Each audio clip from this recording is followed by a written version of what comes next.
Agora, existem outro tipo de medicação, que são as medicações de uso contínuo. Então, essas primeiras medicações que eu trouxe são medicações de uso esporádico, uma vez ou outra, raras exceções, e por tempo determinado. Só que os psiquiatras, na verdade, psiquiatra não, né? Nós temos também linhas de medicações que são medicações de uso contínuo. Sabe aquela medicação que o psiquiatra dá para você tomar por 15 dias e você para no meio do processo? Essa medicação não pode parar. Ô, Dulce, isso, Grace. Ótimo, eu li aqui. Essas primeiras medicações são as medicações que os médicos falam de SOS. É um soco. SOS não é para tomar todo dia. SOS é numa urgência. Agora, as medicações que eu vou trazer para vocês, e lá no Movimento Curadas da Ansiedade, no dia 18, eu vou especificar quais são, eu vou mostrar ali, você vai ter também acesso na sua apostila, quais são as medicações de uso contínuo e essas medicações de uso SOS. Nas medicações de uso contínuo, elas não viciam. Não viciam. Elas auxiliam, inclusive, ali para ajudar esse cérebro a não ficar mais tão agitado. Porque a mulher que tem uma ansiedade de moderada a grave, tem vezes que ela não consegue nem focar nessa live que eu estou fazendo. A mente vive fugindo, ela não consegue focar, a cabeça dela está a milhão. Então, a medicação, nesse caso das ansiedades graves, elas são muito importantes. Por quê, Dulce? Porque ajuda a relaxar esse cérebro para que ela consiga aprender. Por que o ser humano, uma criança, aprende a ler e escrever? Porque ela está tranquilinha ali.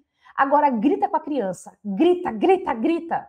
Ela não consegue fazer o processo de aprendizagem. O cérebro trava. Porque ela fica em estresse. Guarda isso. Estresse, quando você tem um estresse, uma crise aguda de estresse ou uma crise de ansiedade, você tem uma carga elevada, uma descarga de adrenalina e cortisol. Esses hormônios do estresse, entre outros, eles atrapalham o funcionamento cognitivo, de aprendizagem, de inteligência, de memória e atenção dessa área do cérebro, Então, se você hoje é uma mulher que aprende as coisas, ou um dia aprendeu e hoje se vê não aprendendo mais como antes, é porque a ansiedade, a adrenalina, esses hormônios do estresse, eles interferem nesse processo de aprendizagem.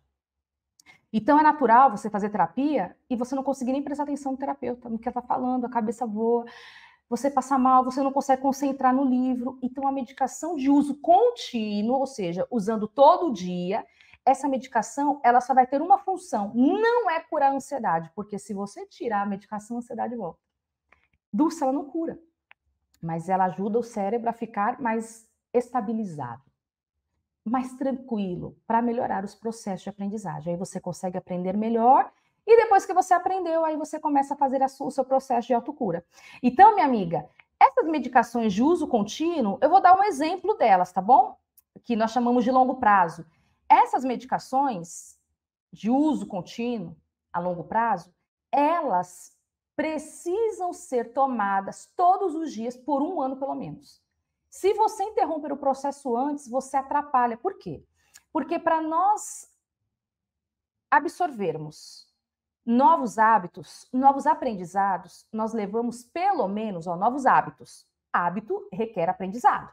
Então, todo novo hábito que eu vou ter, hábitos complexos, eu vou levar pelo menos 200 dias para poder fixá-lo, tá? Um hábito complexo ali, meio difícil, um pouco difícil ou muito difícil. Percebe que se você faz crise de ansiedade, você aprende a viver com esse cérebro totalmente desajustado. Então, quando você começa a fazer o seu processo de autocura, vencendo as crises de ansiedade através do seu corpo, você começa a fazer um aprendizado. Agora, imagina você há 10 anos fazendo crise, 2 anos, 6 meses, 3 anos, não é da noite para o dia que você cura. O teu cérebro tem que aprender essa nova dinâmica. Por isso que para aprender, ele precisa de tempo e ele precisa estar tranquilo, relaxadinho.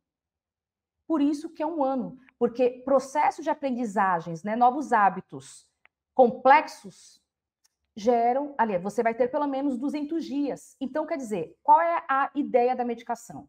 Você ficar por 365 dias, pelo menos, tomando a medicação Porque o médico psiquiatra já vai entender, você vai fazer terapia, você vai fazer um trabalho terapêutico, seja pela internet, por onde for. Você vai se cuidar. E nesse processo que você vai se cuidar, você vai aprender dinâmicas de cura, de autocura.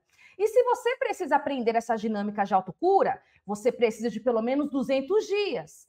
E para você ficar com o seu cérebro de boinha, relaxadinho e aprender, nós vamos deixar aí um espaço de 365 dias. Para quê? Para que você consiga, nesse processo de 200 dias, 300 dias, 60 dias, adquirindo novos hábitos, ou seja, adquirindo aprendizados de cura, nada interferir nesse processo. Então, a medicação, você conseguiu entender? Ela precisa de um tempo prolongado para que nesse intervalo, entre o primeiro dia até o 30º, os 365 dias, para que você, em um ano, pelo menos, pode ser que as medicações levem mais tempo, tá? Você continue mais um tempinho. Mas em um ano, o psiquiatra já vai entender, ela vai fazer terapia. Então, é o tempo que ela fica relaxada e aprende as dinâmicas de cura da ansiedade.